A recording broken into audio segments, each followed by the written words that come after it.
Welcome back to FPL Spad, your best place to find FPL content for the 22-24 season. My name is Spad. Today, you're joining me for my transfer watch list for Gameweek 13. In this, we're going to look at the 30 most transferred in players and put them in 6 categories for you. If you like my content, please like and subscribe to my channel for future FPL content if you're new around here. Now let's get on with this transfer watch list. So, for the transfer watch list for Game Week 13, we got to pick from the 30 most transferred in players and put them in the 6 categories of must buys, great transfer, good transfer, optional and lucrative transfer, a gamble transfers, and the ones that we certainly need to avoid for the coming game weeks ahead. Now, let's get on with this transfer watch list. First one up is Ezra. In my opinion, Ezra is a great transfer to bring in to your team. Reason being, he's a quality player. He's going to come out with the goods because he wants to get back into the England team, in my opinion. And he's got the quality to do it and push his way in. And the only way he can do that is by providing performances. And the games they got coming up are good in his favour. He came off the bench twice in the last 2 game weeks and got returns. I expect him to carry on getting returns in the coming game weeks ahead. And at 6.1 million, I think he's a bargain.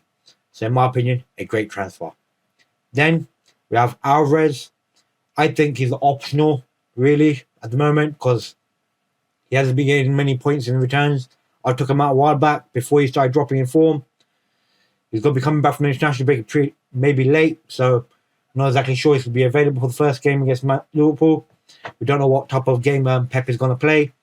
Haaland's not playing today as well in their qualifier game. Maybe Pep told him not to play and rest for the game ahead on Saturday. But I think Alvarez is the optional striker to bring into your team. So not one of the ones to bring in. Then we have DRB. In my opinion, DRB is a good transfer to bring in, or is he a great transfer? One of the two. I think I'll put him on.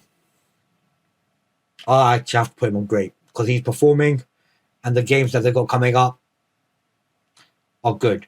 And he's playing in a better team. The only risk with him is maybe rotation. But for the first game back, I think I'll have to put him ahead of DRB. He's more likely to start. Ezra might come off the bench most likely, but he could start because he's had a 2-week break where he's able to probably get to more match fitness. But still, I think DRB would be a better pick. But he's a little bit more expensive if you've got money in the bank. Then we have Trossard. I'd put him at gamble. Reason being, we don't know if Nketiah is back, if he's fully fit to play, or if Jesus is back as well. So he could start, but he could be coming off the bench, or if Martelli comes back late from his international duties as well. So in my opinion, he's a gamble. So I wouldn't be bringing him in this game week. Then we have Trippier. I'm going to put him on a good transfer week at the moment because for this week, reason being, I think Newcastle will drop a bit in form with all the injuries that are piling up on their team. We saw that, I guess, in the last game with the lost 2-0. Nobody saw that coming, but even I didn't see that coming, and I've got 2 Newcastle defenders in my team. So I would only bring him in because he's got most likely to get you bonus points, but clean sheet wise, I think as they are dropping, getting more injuries, they're less likely to keep any more clean sheets in the coming game weeks ahead. Then we have Gordon. I'll put him on a good transfer as well. If they had a fully fit team, then yeah, he'll be a great transfer to bring in, but they don't. So their attack is going to take a hit because their team's not fully fit available. Like they've got mounting up the injuries. Then we have Nketiah, and I'm going to put him on the gamble, and I'm going to put him above Trossard because we just don't know if he's going to start in the game. He didn't start the last game week. A lot of people bought him in. He is fairly transferred in. His price has gone up to 5.7. I just don't think I'll be bringing him in for the second or my third striker. There's much better options out there for you. But he is a very cheap third striker option though. So that if you need to, then yeah, but that's you gambling. Because he might not play with some game weeks, and Jesus can be back the next game week after that. So you just bring him in for one game week. In my opinion, gamble. Then we have James. I'm going to put James in the avoid category because they've got some hard games coming up, but I don't think he's going to be playing the full 90 minutes. So there's a high chance of him not getting the both points playing because he can pull it off before the 60th minute and he can pick up an injury at any time. If you watch my previous videos, you know what I think about James. He is a good player, but he's too injury prone to bring into your FPL team. So in my opinion, avoid him. Then we have Nunes. I think I have to put him, because it's this week, we have to put him in a good transfer, not a great transfer, because they're up against Man City. But I put him like above Gordon in my opinion. Yeah, he's a good transfer above Gordon because I just think he's chaos and I expect him to start, even though he might be coming back late from international duty. But I just think Klopp is going to be going out with his best 11, no matter what the fitness situation is for certain players or when they come back. Or if they train on the day before. But having the 12th day kickoff does not help. If it was a bit later kickoff, then that would be better chance of them playing, but it is what it is. Then we have Baldock. In my opinion, he's optional. If you're playing a wild card or just having a 4th or 5th defender in your team for a cheap one, he's the man to bring in. Then we have Pedro Porro. In my opinion, he's optional as well because Tottenham have picked up some injuries, so he's less likely to keep some clean sheets in that Tottenham team. So, in my opinion, don't bring him in unless he's like literally optional. Like he could even be in a void. Like I'm being a bit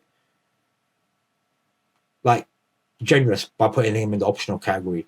So, yeah, optional in my opinion. Then we have Ward-Prowse. I wouldn't be bringing him. I don't think he's a great transfer or good transfer to bring in. He could be an optional one to bring in if you have 6.1 million, but for 6.1 million, you can bring in Ezri, who I think is much, much better and more likely to bring you returns. Yes, he can get you set piece returns. He has gotten a few in the last game, but I just don't think he is that important to have in your team. And I'm going to put him just above Baldock and below Alvarez. It's just what it is. Then we have Watkins. I think he's a great transfer to bring in. I'm going to put him below Ezra because of his price, 8.4, and DRB. DRB is at 6.8, and it's more or less getting the same returns as Watkins. Because Watkins is not just going out there and trying to score goals. He's being a team player, trying to create goals at the same time. So for that reason, I don't think he's a must-buy in your team. Just a great transfer. Then we have Son. Now this is a very tricky one because he was a great transfer, good transfer, must-buy for a long time when Tottenham were on their roll. But now they've picked up these injuries. With Maddison out, are Tottenham going to be as creative as they were before? I don't think they will be. So I'm going to put him in the optional category. I know people might not like it, but it is what it is. In my opinion, I don't think he'll be putting out the returns that he was in the previous game weeks because the team is not as strong as it was, defensively wise. So I know he said they're going to, and said that they're going to play the attacking way no matter what. So he could pick up some points, but I don't think he will because we saw what happened at the Wolves the other game where they lost 2-1. He was nowhere to be seen. I don't know if he's played in the international break or when he's coming back. I'm not entirely sure about that. I should have checked up on that, but we don't know like his fitness wise what he's going to be like. And with a team weaker, I just don't think he's a good buy, in my opinion. Then we have Jackson. In my opinion, yes, they got a good win against Tottenham, but they were with 9 men. They got a good win against Man City as well, but that's just against the attacking team. Against the attacking team, Chelsea are very, very good. But against the teams that sit back, they struggle. So in my opinion, for that reason, like you're not going to be playing an attacking team every game week. So I'm going to put him in the gamble category, and I'm going to put him at the bottom because I will not be gambling on him at all. Like people have gambled on him in the past, and everyone knows the results of that. Next up, we have Anderson. I'm going to put him in the optional category at 5.1 million. I wouldn't be bringing him in because you can bring in a lot cheaper Crystal Palace defender in for clean sheet points because that's what you're aiming for when you bring in a Crystal Palace defender. You're not aiming for the attacking points. I know they've got attacking points in the past game weeks, but I don't think that's where they'll be getting it. I'm going to put him ahead of Baldock. Yeah, ahead of Baldock. Then we have Mitchell, Gay's partner in defence, and I think he is an optional as well. He's not a must-buy or good transfer to bring in. He is a good differential. So at 4.7, I'll put him on good. And I'm going to put him because obviously if you've got Newcastle defenders and other defenders, you want to replace them. And Chris Price defender at 4.7 million at the moment with the games that were coming up is a good price. So I'm going to put him ahead of Gordon. In my opinion, yep, I think he will get both points. But if you want to go with Anderson, it will cost you 0.4 more. I wouldn't recommend it. Then we have Doko. So the problem with him is that we don't know if Pep is going to play him game in, game out. There could be rotation.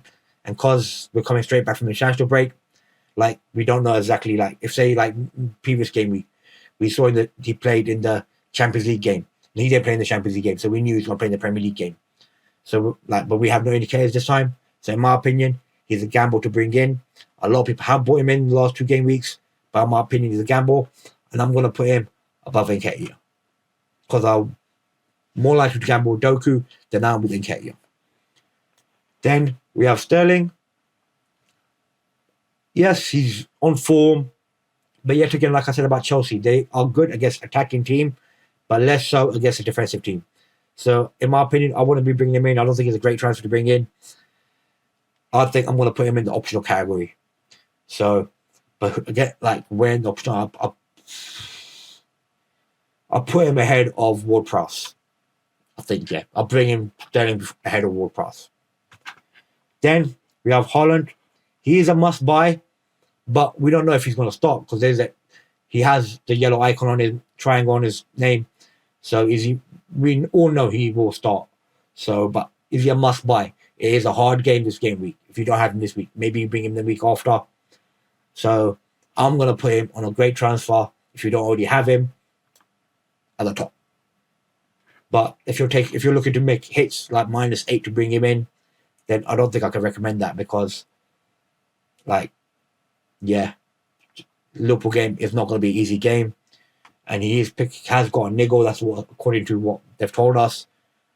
So, in my opinion, that's the reason why he's not a must-buy. Then we have Shinchenko. I think he's a good signing to bring in at 4.9 million.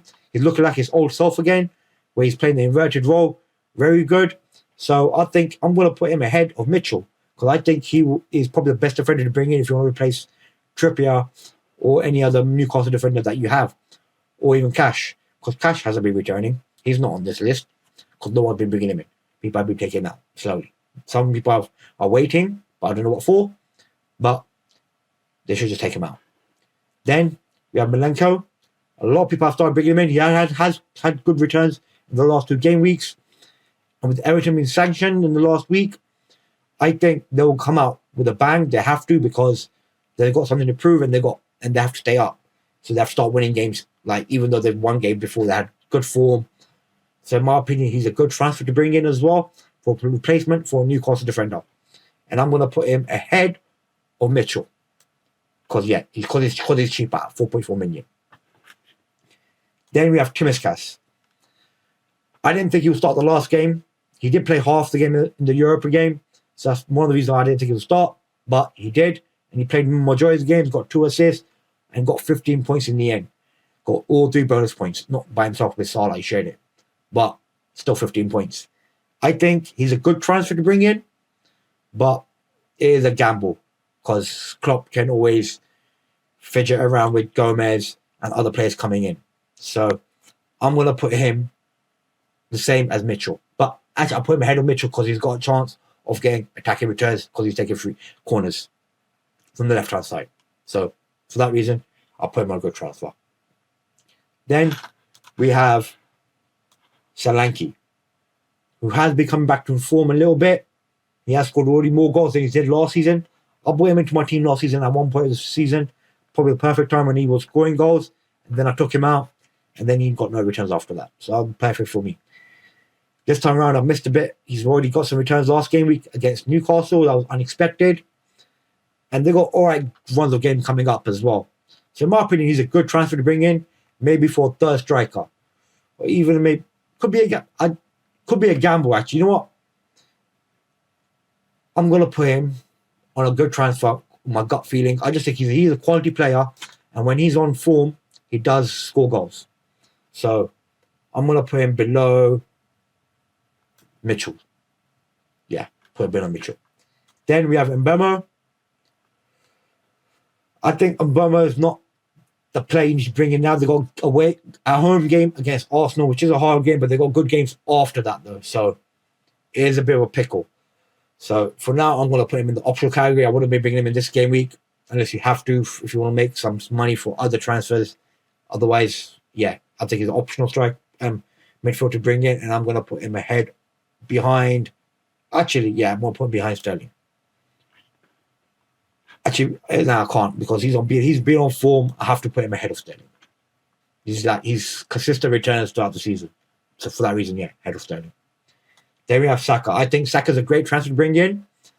He did play some part in the England game on Friday, and I think he's a quality player, the heartbeat of Arsenal, and he makes things happen. And he's sometimes on penalties. So I think he's a great transfer to bring in if you've got the money. Maybe if you want to sell Son and bring in Saka to free up some other money to bring in other players to replace your other players. So yeah. And I'm going to put him ahead of DRB.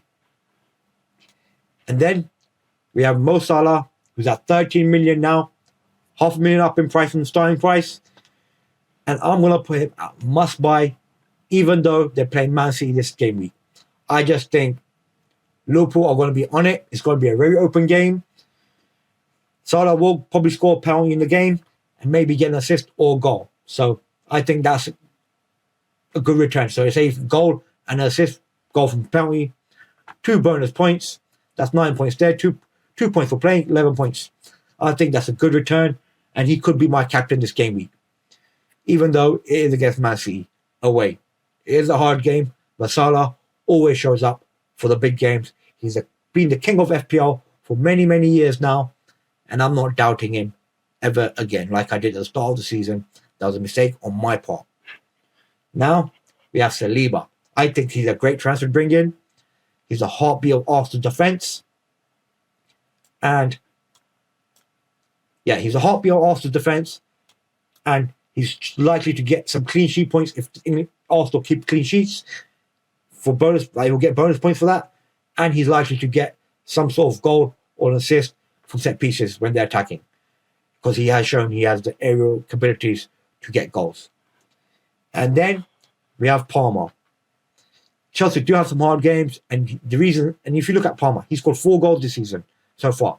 All 4 have been penalties, but you got to put the penalties away. So I can't take that away from him. He did score a penalty against Man City, pressure penalty to make it 4-4. So I think he's a good transfer to bring in, and I'm going to put him ahead of Solanke. Yeah, ahead of Solanke, because I'll bring in probably Palmer before I had to bring in Solanke. And then the most transferred in player is Bowen. And for me, he's like a great transfer or must buy.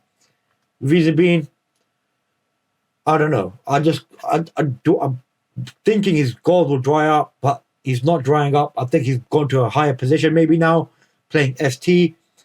And like even the last game week, he scored with a header from a corner. So he's got very different ways of scoring goals and getting assists.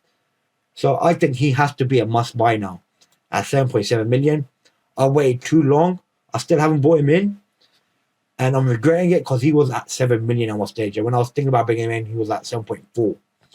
And I could have bought him in soon. And then I was thinking, yep, at 7.6 when the last game week ended, yep, I'll bring him in this game week. But his price just went up the next day. So he's at 7.7 million. I can afford him by doing one transfer straight without taking any minus hits because I've got just enough money to bring him in.